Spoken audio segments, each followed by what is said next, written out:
तो दोस्तों ये रहा उत्तराखंड का फार्म जो कि आपको मात्र मैं 15 रुपये में दे दूंगा। यही फार्म यदि वेबसाइट से डाउनलोड करने जाएंगे तो 30 रुपये पड़ेगा, लेकिन मात्र मैं आपको 15 रुपये में दे दूंगा दोस्तों। ठीक है, तो चलिए दोस्तों स्टार्ट करते हैं कहाँ कैसे भरना फार्म, आपको स्टेप बाय स्टेप बताता हूँ। ठीक है दोस्तों, सबसे पहली बात आप ध्यान रखिए, ये उत्तराखंड के लिए सभी उम्मीदवारों के लिए फार्म।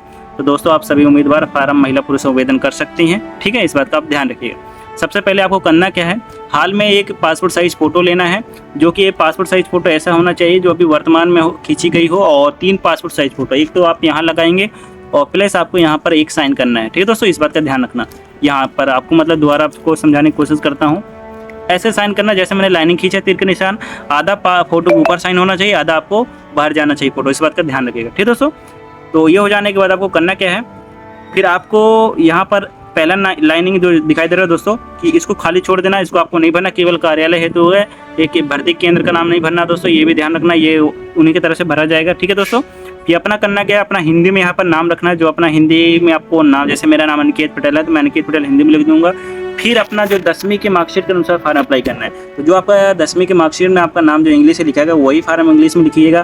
फिर अपना मोबाइल नंबर लिखिएगा दोस्तों। ठीक है, मोबाइल नंबर लिखने के बाद अपने पति यानी पिता का नाम, यदि आप शादीशुदा हैं तो अपने पति का डाल सकते हैं, यदि महिलाएं आवेदन कर रही हैं। यदि आपकी शादीशुदा नहीं हुआ, यदि आप शादीशुदा नहीं हैं तो करना क्या है, आप अपने पिता का नाम जो हिंदी में नाम है, जैसे कि राजेश पटेल हो गया, तो अपना नाम, जैसे मेरे पिता का नाम राजेश पटेल है तो मैंने राजेश पटेल यहाँ हिंदी में डाल दिया, उसी को इंग्लिश में मैंने अपना यहाँ डाल दिया। ठीक है दोस्तों, ये हो जाने के बाद आपको करना क्या है, फिर आपको जनपद का नाम जिसके लिए अभ्यर्थी आवेदन कर रहा है, तो आप जिस भी डिस्ट्रिक्ट से हो और जिस आवेदन जनपद जौन से जनपद से आवेदन कर रहे हो या कर रही हो, तो आप यहाँ पर उस जनपद का नाम लिखिएगा। ठीक है, फिर अपना स्थायी पता होता है ग्राम, जैसे कि आपका आधार कार्ड के पीछे देंगे तो स्थायी पता होता है, परमानेंट एड्रेस होता है, वही एड्रेस आपको यहाँ पर फिल करना है। ठीक है, तो उम्मीद करता हूँ कि आप समझ रहे होंगे। इसके बाद आप आगे करना क्या है, अब आगे जाते हैं जहाँ पर आपको दूसरा एड्रेस मिलता है 5वें नंबर पर दोस्तों। तो 5वें नंबर में कहाँ पर क्या करना है दोस्तों, मैं आपको फिर से समझा देता हूँ। 5वें नंबर पर आपको पात्र लिखा हुआ है, यानी पात्र व्यवहार पता, यानी ये होता है पोस्ट ऑफिस के लिए पता होता है दोस्तों।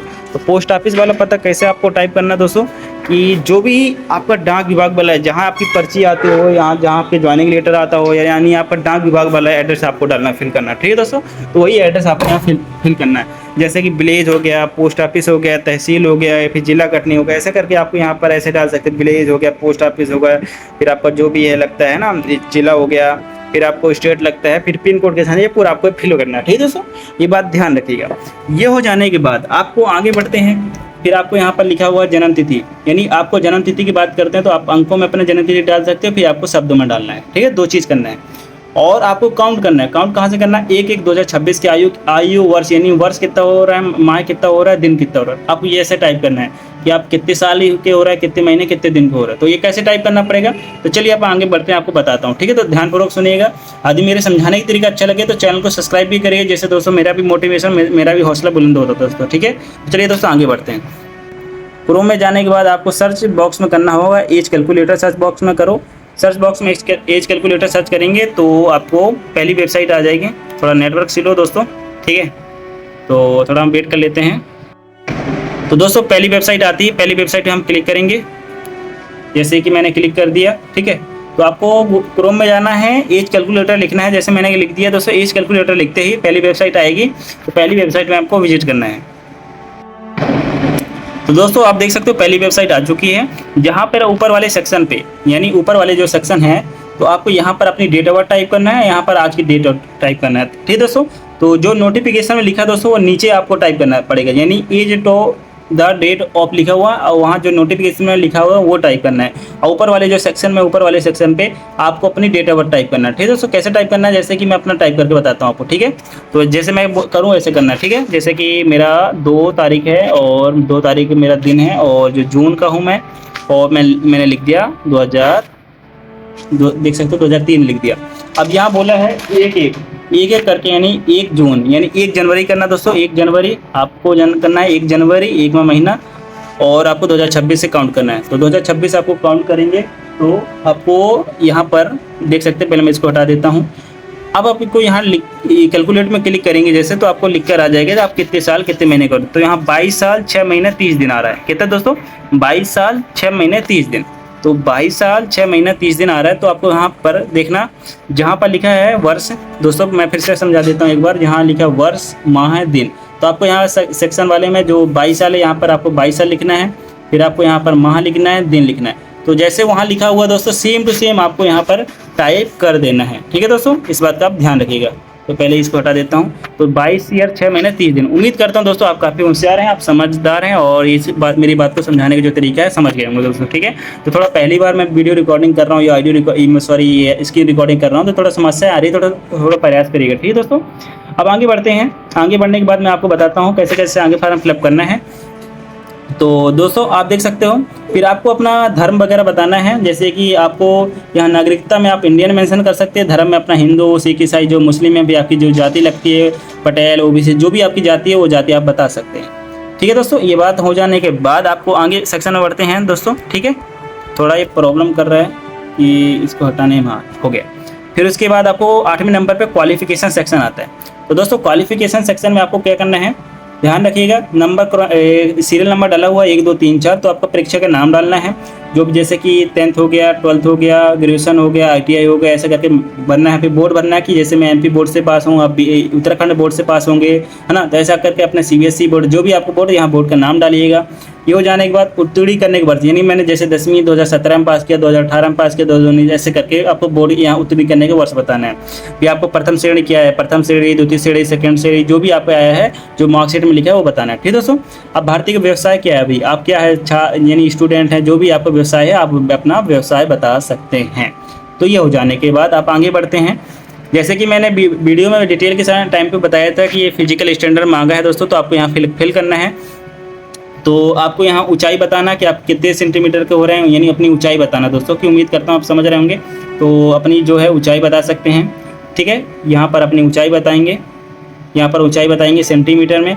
और सीने माप फुलाने पर, यानी फुलाने पर कितना हो रहा है, और सीने बिना फुलाए कितना आ रहा है दोस्तों। देख सकते हो दूसरे नंबर पे बिना फुलाए बताना है, और सीने फुलाने के बाद कितना आ रहा है दोस्तों, ये बताना है। आपको वजन कितना, वजन बताना है किलोग्राम के हिसाब से। अब हम आते हैं 11वें नंबर पे दोस्तों, इस बात का ध्यान रखना, 11वें नंबर है जहाँ मैंने टिक मारा है दोस्तों। ठीक है, तो सॉरी मैं बता देता हूँ, ये मैं 11वें नंबर पे आ गया जहाँ मैं टिक मारा हूँ। फिर अपने यहाँ लिखा है स्थानीय 2 व्यक्तियों के नाम पता जो अभ्यर्थी के संबंध में जानकारी रखते हो लेकिन उनके रिश्तेदार ना हो, यानी ऐसे लोगों को आपको 2 लोगों का नाम बताना है जो आपके रिश्तेदार ना हो। तो अपने टीचर और प्रिंसिपल का नाम बता सकते हैं, क्योंकि आप अक्सर स्टूडेंट उन्हीं के सामने रहते हैं तो आपके बारे में जानते हैं। तो उनका नाम आपको बताना है, उनका पता बताना है, ध्यान रखिएगा, साथ में मोबाइल नंबर बताना है। ठीक है दोस्तों, यहाँ मोबाइल नंबर दोनों टाइप कर दीजिएगा। उनका नाम पता 2 लोग हो गए, टीचर प्रिंसिपल हो गया। 12वें नंबर आइकन में दोस्तों, 12वें नंबर में बोला गया है, 12वें नंबर में है कि आपको चरित्र प्रमाण पत्र, आपको यहाँ पर चरित्र प्रमाण पत्र बताना है। ठीक है दोस्तों, चरित्र प्रमाण पत्र किससे बनेगा, एक तो सरपंच के द्वारा बनेगा, एक तो स्कूल के द्वारा बनेगा दोस्तों। ठीक है, दोनों कहीं से भी आप बनवा सकते हैं। तो ये हो गया दोस्तों मेरे बताने का तरीका, उम्मीद करता हूँ समझ रहे होंगे। अब आते हैं आगे 13 नंबर पे दोस्तों। 13 नंबर पे आपको क्या टाइप करना है, तो दोस्तों यदि अभ्यर्थी निम्न में किसी श्रेणी का हो तो उसे अंकित करे तथा उसका प्रमाण पत्र नथी करके प्रमाण पत्र न लगाएं दिशा में अभ्यर्थी। तो दोस्तों आपको यहाँ पर आप जिस भी जाति से हैं, ठीक है दोस्तों, आर्थिक कमजोर EWS से, अनुसूचित जनजाति से या अन्य पिछड़ा वर्ग EWS से, फिर OBC से, जो भी हैं, तो आपको यहाँ पर आपको नॉर्मली टिक करना है। टिक कैसे करना है दोस्तों, आपको ऐसे करके टिक करना है। ठीक है दोस्तों, ऐसे करके टिक करना है, ऐसे करके टिक करना है। जो भी आप भूतपूर्व सैनिक है तो ऐसे करके टिक कर सकते हैं, स्वतंत्रता संग्राम सेनानी के बच्चे हैं तो आप टिक कर सकते हैं, ऐसे आपको टाइप करना है। उम्मीद करता हूँ समझ रहे हैं। 14 नंबर की बात करते हैं, तो 14 नंबर में अन्य अर्थों के संबंध में अंकित करें। तो दोस्तों आपको यहाँ NCC वगैरह बताना है कि NCC वगैरह आपके पास है तो आप यहाँ बता सकते हैं।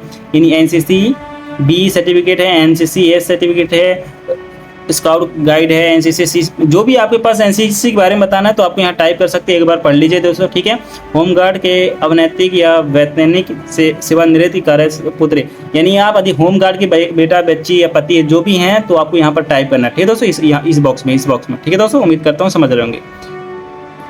दोस्तों थोड़ी घबराहट इसलिए हो रही है क्योंकि ये मैं पहली बार मैं स्क्रीन रिकॉर्डिंग करके और किसी ऐप के माध्यम से मैं वीडियो रिकॉर्डिंग कर रहा हूँ, समझाने की कोशिश कर रहा हूँ, क्योंकि मैं सीख भी रहा हूँ और साथ में समझाने की कोशिश भी कर रहा हूँ। ठीक है, यदि मैं वैसे बनाता फार्म निकाल के प्रिंट आउट तो मैं आपको बेहतरीन समझा सकता था, लेकिन इस वक्त मेरे पास प्रिंट आउट नहीं था। ठीक है दोस्तों, उसके बाद आपको करना क्या है, आपको अपनी क्वालिफिकेशन बताना है क्या नंबर में दोस्तों आपकी क्वालिफिकेशन। यदि हाई स्कूल पास किए हैं तो आपको यहाँ पर टिक करना है ऐसे, इंटरमीडिएट 12वीं पास है तो ऐसे करके, ग्रेजुएशन पास है तो ऐसे करके।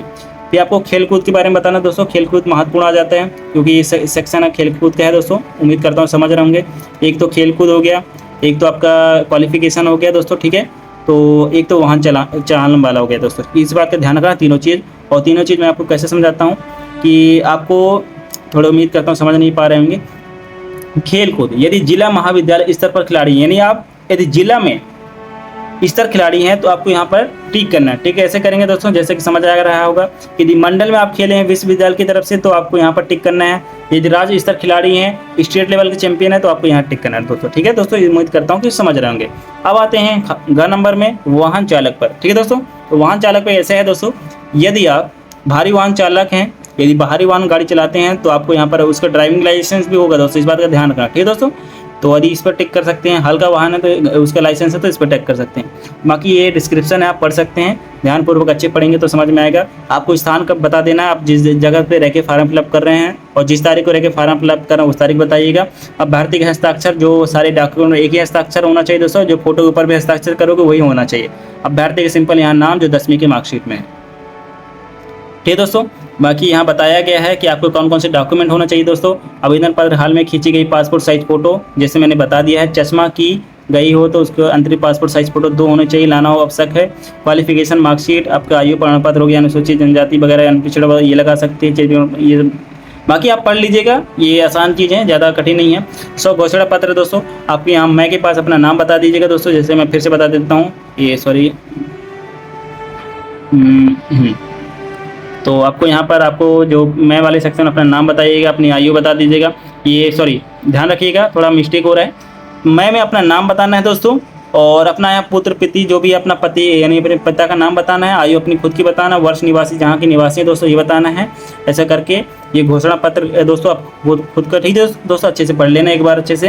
ये पढ़ने के बाद आपको करना क्या है, इस वाले सेक्शन में आपको जिस तारीख को फॉर्म अप्लाई कर रहा है उस तारीख को डेट कर देना, हस्ताक्षर कर देना, अभ्यर्थी के नाम, मोबाइल नंबर, आवेदित जनपद का नाम, जिस स्थान से आवेदन कर रहे हो तो स्थान का नाम लिखिएगा। ये एडमिट कार्ड के लिए दोस्तों यहाँ भी लिखा गया है हाल में लिए गए पासपोर्ट साइज फोटो। तो दोस्तों ध्यान रखिएगा, जो भी है यहाँ पर अच्छे से पढ़ लीजिएगा। यहाँ एक पासपोर्ट साइज फोटो होनी चाहिए, ठीक है दोस्तों, रंगीन होना चाहिए और चिपकाएं और उसको सेल्फ एटेस्ट करना है। सेल्फ ऐसे करना है दोस्तों कि यहाँ पर आपको साइन करना है इतने में, आधा पासपोर्ट साइज फोटो के ऊपर, आधा बाहर जाना चाहिए। ये इसको खाली छोड़ देना, इसको आपको नहीं भरना। फिर से बता देता हूँ, इसको नहीं भरना, इसको भरना है। अभ्यर्थी का नाम, पिता का नाम, जन्म तिथि, आरक्षित जो भी है, ST SC OBC जो भी है, पर्वतीय मैदान से हो, ये जो भी है तो आपको यहाँ टाइप करना। अपना स्थायी पता जो भी आपका आधार कार्ड के पीछे अपना पता बताना है। अभ्यर्थी का हस्ताक्षर होना चाहिए, ठीक है दोस्तों, इस बात का ध्यान रखिएगा। अब इन पर बाकी इसको आप खाली छोड़ देना। मोहर वाला जो ऑप्शन दिखाई दे रहा है, आइकन जो दिखाई दे रहा है दोस्तों, इसको आप खाली छोड़ देना, इसको नहीं छेड़छाड़ी करना। तो ये रहा दोस्तों, तो उम्मीद करता हूँ कि समझ रहे होंगे दोस्तों। यदि इस भर्ती की PDF फॉर्म प्राप्त करना चाहते हैं तो दिए गए नंबर पे 15 रुपये पेमेंट करके दिए गए व्हाट्सएप पे स्क्रीनशॉट भेज देना। स्क्रीनशॉट भेजते ही मैं इस भर्ती की PDF आपको भेज दूंगा दोस्तों। बहुत आसान तरीके से समझाने की कोशिश किया हूँ। थोड़ी मैं क्या एडिटिंग सीख रहा हूँ इस पर, अपना ऐप जो मैंने एक देखा है दोस्तों, उस ऐप से रिकॉर्डिंग कर रहा हूँ, फिर आपको थोड़ा समझाने की कोशिश करना। ये मेरा पहला वीडियो इस पर, तो थोड़ा कहीं गलती हुई तो मुझे माफ़ करिएगा। मैं बेहतरीन कोशिश करूँगा कि अगली बार से मैं थोड़ा और भी कोशिश अच्छा करने की कोशिश करूँगा, ठीक है दोस्तों। तो दोस्तों आपको ऐसे ही एक लिफाफा लेना पड़ेगा, जैसे मैंने लिफाफा ले लिया हूँ दोस्तों, 5 रुपये लिफाफा मिल जाएगा। फिर आपको करना क्या है दोस्तों, ऊपर टॉप पे आपको लिफाफा के ऊपर टॉप पे एप्लीकेशन फॉर द पोस्ट इतना लिखना है। लिखने के बाद आपको जिस पोस्ट में फॉर्म अप्लाई करो पोस्ट का यहाँ पर नाम लिखेंगे, जैसे मैंने लिखा है। फिर आपको अपना कैटेगरी बताना है, जैसे मैंने यहाँ कैटेगरी बताया मेंशन कर रखा दोस्तों, वैसे ही आपको कैटेगरी मेंशन करना है, ठीक है दोस्तों। ये हो जाने के बाद आपको करना क्या है, यहाँ पर ऊपर टॉप में ऐसे 2 लिखना है दोस्तों। 2 लिखने के बाद 2 के सामने ही जैसे मैंने लिखा है दोस्तों, आप देखिए ध्यान से गौर करिए, 2 के सामने ही मैंने लिखा है फ्रॉम, तो आपको छोटे अक्षर में 2 भी फ्रॉम ऐसे लिखना है, ठीक है दोस्तों। यहाँ पर लिखा हुआ फ्रॉम लिखने के बाद आपको करना क्या है, आपको जो इस स्क्रीन में एड्रेस दिखाई दे रहा है दोस्तों, वही एड्रेस आपको यहाँ पर टाइप करना दोस्तों, ठीक है। जो स्क्रीन में एड्रेस देख रहा है वो यहाँ पर आपको टाइप करना है। ये करने के बाद आपको करना क्या है, आपको अपना खुद का एड्रेस, यहाँ पर आपको खुद का नाम होना चाहिए, विलेज होना चाहिए, पोस्ट ऑफिस होना चाहिए, डिस्ट्रिक्ट होना चाहिए, जैसे डिस्ट्रिक्ट टाइप किया, फिर स्टेट होना चाहिए, नीचे लास्ट में मोबाइल नंबर टाइप करना है। तो आपको ऐसे करके अपना एक लिफाफा तैयार करना है। लिफाफा तैयार करने के बाद फिर आपको सारे आवेदन, आपको डॉक्यूमेंट जितने भी हमने वीडियो में बताए वो सभी डॉक्यूमेंट सेल्फ अटेस्टेड करके इसी लिफाफे के अंदर डाल के दिए गए एड्रेस पे भेज सकते हो, डाक के माध्यम से, इस साधारण डाक के माध्यम से, या फिर आप खुद जाके कार्यालय में विजिट करके आप दे सकते हो। बेहतरीन होगा कि आप खुद कार्यालय में जाके जमा करो अपने डिस्ट्रिक्ट का। ठीक है दोस्तों, तो दोस्तों वीडियो कैसी लगी, बहुत मेहनत लगी, आप सब लोग देख सकते हो काफ़ी कहाँ मैं घुस कर वीडियो बनाया हूँ। तो उम्मीद करता हूँ कि आप सब्सक्राइब करके बेल आइकन को ऑन करेंगे, दोस्तों के साथ शेयर करेंगे। Thank you so much watching my videos. अपना ख्याल रखिए दोस्तों, फिर हम मिलते हैं नेक्स्ट वीडियो में। Thank you so much watching my videos. अपना ख्याल रखिएगा, अच्छे से आवेदन आप करिएगा।